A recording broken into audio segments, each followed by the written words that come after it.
नमस्कार मित्रांनो, लग्नाची बेडी येणाऱ्या भागामध्ये असे होणार की राघव हा वंशला घेऊन घरी जाण्यासाठी निघलेला असतो, पण जाता वेळेस जी काही राशी असते तिच्या आईला राघवला थँक्यू बोलायचे असते आणि राशी आणि वंशला सुद्धा भेटायचे असते। मात्र सिंधू आणि राशी यांना निघण्यासाठी वेळ होतो आणि अचानक त्यांच्या सायकलची चेन ही पडते, त्यामुळे त्यांना थोडेसे लेट होते आणि राघवला इकडे ड्युटीवर अर्जंट कॉल आलेला असतो, त्यामुळे त्याला ड्युटीवर जाण्यासाठी उशीर होत असतो। तो वंशला समजावतो की बाळा, आपण परत येऊ आणि राशी आणि तिच्या आईला भेटू। वंश खूप नाराज झालेला असतो। खूप वेळ ते असा राशी आणि सिंधूचा वेट करत असतात। सिंधूला सुद्धा माहिती नसते की जे काही वंशचे पप्पा आहे ना ते राघव आहे आणि वंश हा त्या दोघांचा मुलगा, आणि राघवला सुद्धा माहिती नसते की सिंधूची मुलगी ही वंश म्हणजे त्याचीच ती मुलगी आहे। पण योगायोगाने हे सत्य त्यांना उलगडणार असते, कारण देवकृपेने शेवटी त्यांना एकत्र आणलेलेच असते। आणि एकत्र आल्यानंतर जेव्हा राशी आणि वंशला समजणार असते की ते एकमेकांचे खरंच खूप असे मित्र आहेत, तेव्हा दोघांना दोन सत्य उलगडणार असते आणि एकमेकांची साथ ते कधीही सोडणारे नसते, कारण एकमेकांविषयी एकमेकांच्या मनात खूप असे प्रेम असते। वंश आणि राघव हे निघून जातात आणि राशी खूप रडू लागते। आईला विचारते की आई, वंश आता मला परत नाही भेटू शकत का गं? तर सिंधू म्हणते की बाळा, तुम्हाला आत्ता माहिती होते का तुम्ही आता भेटणार आहे म्हणून? मग तसेच तुम्ही पुन्हा भेटताना म्हणून ती राशीला समजावत असते आणि इकडे राघवसुद्धा वंशला समजावत असतं। वंशसुद्धा खूप नाराज असतो। त्यानंतर सिंधू आणि राशी ह्या घरी येतात आणि जेव्हा राशीला जे काही किडनॅप लोकांनी घेऊन चाललेले होते आणि राघवने तिचा जीव वाचवलेला असतो हे सिंधूला खोटं वाटत असते। मात्र सिंधू ही प्रिन्सिपल मॅडमला विचारते, तेव्हा सिंधूला खरे सत्य समजते आणि लगेच सिंधू जो काही ते गावचे सरपंच असतात तर त्या सरपंचाकडे जाते आणि त्याची गचंडी धरत त्याला म्हणते, तू जर माझ्या मुलीला आणि मला जर परत काही धक्का लावण्याचा प्रयत्न जरी केला तर मी तुला घाबरणार नाही, कारण मी एका पोलीस ऑफिसरची मुलगी आणि एका पोलीस ऑफिसरची बायको आहे। तर ते ऐकून तो सरपंच म्हणतो की मला तर तुझा नवरा कधीच दिसला नाही आणि तू तर तुझा नवरा पोलीस ऑफिसर आहे असे धमकावते, त्यामुळे तो सरपंच आणखीनच घाबरलेला असतो। त्यानंतर सिंधू आणि राशी ह्या तेव्हा स्कूलमध्ये आल्यानंतर प्रिन्सिपल मॅडम म्हणतात की अगं राशी, मी विसरले, कारण वंश तुझ्यासाठी ही चिठ्ठी ठेवून गेला।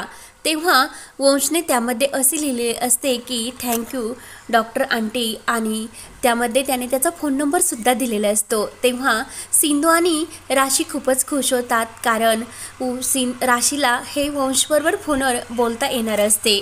त्यानंतर इकडे रत्नपारखी कुटुंबात वंश आणि राघव हे घरी येतात म्हणून खूप काही अशी तयारी छान चालू असते आणि गणपती बाप्पाची सुद्धा येण्याची तयारी चालू असते, कारण गणेशोत्सव हा आलेला असतो आणि सर्वजण गणपती बाप्पाच्या स्वागताची तयारी करत असतात। तर सर्वजण खूपच छान नटलेले असतात आणि जी काही ही रेश्मा असते ती अजिबात ऋतुजाचे ऐकत नसते, कारण तिच्यामध्ये खूप असा बदल झालेला असतो आणि मधू ही सर्वांची आज्ञाधारी सून बनलेली असते।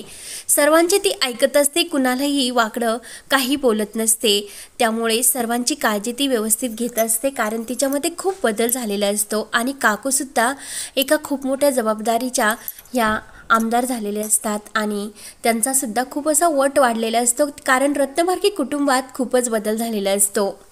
माईसुद्धा देवाघरी गेलेल्या असतात आणि सर्वजण खूप आनंदाने राहत असतात आणि राघव वंशची खूप आतुरतेने वाट बघत असतात। तर मधू ही हे वंशचे स्वागत करते आणि वंशला बघून सर्वांना खूप आनंद होतो, कारण वंश कधी घरापासून दूर राहिलेलाच नसतो आणि 4 दिवसात तो कॅम्पसाठी गेलेला असतो, म्हणून सर्वांना वंशची खूप अशी लगाव लागलेला असतो। तर लगेच मधू ही त्याचे औक्षण करून त्याच्यासाठी मोदक ही त्याच्या तोंडात भरवते। तेव्हा मधू विचारते की बाळा, तुला माझी आठवण आली नाही का? तर वंश असतो तो काही उत्तर देत नाही आणि सर्वांसमोर म्हणतो की मला सर्वांची आठवण आली। तर मधूचा थोडा नाराज चेहरा होतो। तर मधू ही त्याला प्रेमाने मोदक भरवते, मात्र वंश हा मनात म्हणत असतो की डॉक्टर आंटीचे जे काही मोदक होते ते खरंच खूप टेस्टी होते। तेव्हा इकडे सिंधू आणि जी काही राशी असते गणपती बाप्पा येणार आहे म्हणून खूप छान असं तयार होत असतात। तेवढ्यात लगेच गणपती बाप्पा आले म्हणून सर्वजण खूपच नाचू लागतात। तर जी काही राशी असते ती आनंदाने बागडत गणपतीच्या स्वागतासाठी बाहेर जाते आणि जो काही कांता असतो तो सुद्धा जी काही राशी असते तिला घेऊन मस्त असा डान्स करू लागतो आणि गणपती बाप्पाचे खूप छान प्रकारे स्वागत होतात। तर शोकात्या सिंधूला म्हणते की सिंधू बघितले ना, कांता सुद्धा किती बदलला, कधी काळी तो एक डाकू होता आणि आता त्याच्यामध्ये किती बदल झाला, एक चांगल्या माणसाचे गुण त्याच्यामध्ये दिसून येतात। तर सिंधू म्हणते की हो खरंच कांता खूपच बदलला। तर सर्वजण गणपती बाप्पाचे स्वागत करतात। त्यानंतर इकडे सुद्धा वंश, राघव आणि घरातील सर्वजण गणपती बाप्पाच्या स्वागताची तयारी करत असतात। राघव मात्र मधुबरोबर अजून सुद्धा कोणत्याही नात्याने बोलत नसतो, तो मधूचा तिरस्कारच करत असतो। त्यानंतर इकडे मधु ही राघवचे आणि गणपती बाप्पाचे औक्षण करत असते। राघवला मात्र त्यावेळी सिंधूने त्याचे गणपती बाप्पा आणताने जे काही मागच्या वेळी औक्षण केलेले असतात ते क्षण आठवतात आणि राघवच्या डोळ्यात सिंधूविषयीचे पाणी येते। त्यानंतर इकडे सर्वत्र गणपती बाप्पाची मस्त अशी स्थापना होते आणि जो काही वंश असतो तो लगेच जातो आणि बाबा मी एक गोष्ट विसरलो, म्हणजे राशीने त्याला जे काही हे गणपती बाप्पाबरोबर जे काही महादेव आणि पार्वतीचे जे काही मूर्ती असते ती गिफ्ट दिलेली असते आणि तो गिफ्ट आपल्या तो स्कूल बॅगमधून ते गिफ्ट काढतो आणि ते गणपती बाप्पापाशी ठेवतो आणि मधूला म्हणतो की हे जे काही आहे ना मला एका फ्रेंडने दिले माझ्या, आणि ती फ्रेंड मला असे सांगते की जेव्हा हे गणपती बाप्पाचे आई बाबा त्याच्यासोबत असतात ना मग त्यांची एक फॅमिली पूर्ण होते आणि ती हॅप्पी फॅमिली म्हणून। तर इकडे राशीसुद्धा आपण जे काही ते वंशला देताना गिफ्ट घेतलेले असते ते गिफ्ट ती गणपती बाप्पाजवळ ठेवते आणि सिंधूला म्हणते की हॅप्पी फॅमिली। आणि जेव्हा वंश हा आपल्या बॅगमधून ती मूर्ती काढण्यासाठी गेलेला असतो आणि त्या बॅग ही खाली पडते आणि त्या बॅगमधून सिंधू आणि राशीचा फोटो हा खाली पडलेला असतो। राशी इकडे गणपती बाप्पाची स्थापना झाल्यानंतर सिंधूला आणि शोकात्या आणि सर्व लोकांसमोर म्हणते की येत्या वर्षी मी आणि माझे बाबा माझी आई हे एकत्र गणपती बाप्पाची पूजा करू।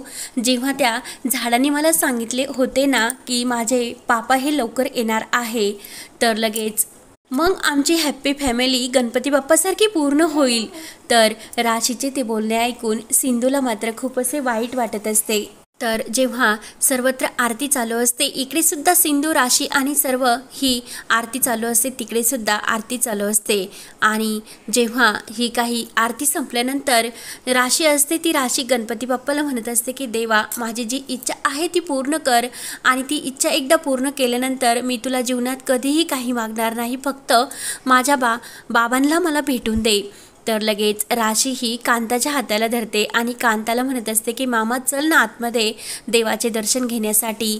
मात्र सिंधूने कांताला आतमध्ये यायला परवानगी दिलेली नसते। शोकात्या म्हणते की अगं कांता खरंच खूप बदलला, येऊन दे त्याला आतमध्ये। तर लगेच सिंधू म्हणते की नाही त्याची जागा तेथेच आहे। त्यानंतर इकडे राघवला जो दिवा हा गणपती बाप्पासमोरचा वाऱ्याने हा विझण्यासाठी लागायला असतो, तर लगेच राघव सिंधू दिवा असे म्हणायला लागतो, म्हणजे राघवला सिंधूची आठवण येत असते आणि सर्वत्र गणपती बाप्पाची आरती करताना तो सिंधूच्या आठवणीमध्ये आपल्या डोळ्यामध्ये पाणी गाळत असतो। सिंधूला अजूनसुद्धा राघवचा राग असतो। शोकात्या सिंधूला समजवण्याचा प्रयत्न करत असते, मात्र शोकात्या म्हणत असते की अगं तू राघवला अजूनसुद्धा माफ कर, राघवची काहीच चुकी नाही। तर सिंधू म्हणत असते की नाही राघवमुळे माझं एक मूल माझ्यापासून दूर गेलेले आहे, त्यामुळे मी राघवला हे माफ करू शकत नाही। तेवढ्यात ही राशी येते आणि राशी विचारते की राघव कोण आहे आई? तर सिंधूला खूप मोठा धक्का बसतो। त्यानंतर इकडे राजश्रीसुद्धा राघवला समजवण्याचा प्रयत्न करत असते की अरे सिंधू खरंच किती वर्ष झाले तू तिला का विसरत नाही? राघव म्हणतो की नाही मी सिंधूला कधीही विसरू शकत नाही, अजूनसुद्धा माझ्या मनात सिंधूविषयीच प्रेम आहे। तर लवकरच गणपती बाप्पाच्या कृपेने सिंधू आणि राघव हे एकत्र येणार असते। तर पुढे काय होणार हे पाहण्यासाठी आपल्या चॅनलला नक्की सबस्क्राईब करा।